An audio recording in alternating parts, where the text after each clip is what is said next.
Eh bien, je remercie Agnews Sécurité de me faire intervenir une nouvelle fois dans cette émission Au nom de la loi. Et je voudrais vous parler d'une décision du Conseil d'État du 21 juin 2024 qui concerne la vidéosurveillance algorithmique, la VSA. Et le Conseil d'État statue en référé. Donc, lorsqu'une juridiction statue en référé, elle statue en urgence et elle constate essentiellement l'évidence. C'est-à-dire que la décision qui a été prise pourra peut-être un jour être mise en cause par une décision au fond. Et que nous dit cette décision? En fait, l'histoire est assez simple.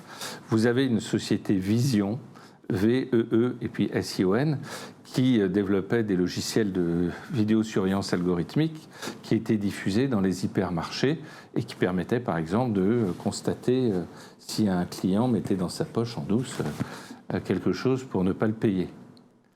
Et la CNIL a été informée, on ne sait pas très bien comment, de cette situation, et a demandé à Vision de cesser la commercialisation.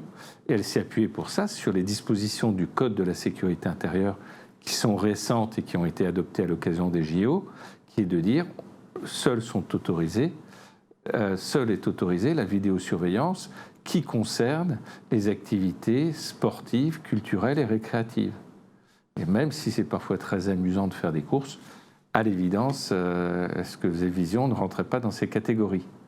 Et donc la décision apparaît fondée en droit, mais sur le plan de la pratique, elle est complètement aberrante, parce que cette loi JO et les décrets d'application ont finalement complètement brouillé la situation, puisqu'il y avait déjà des tas de caméras qui utilisaient la vidéosurveillance algorithmique, et beaucoup sont dans la même situation que ce que faisait Vision.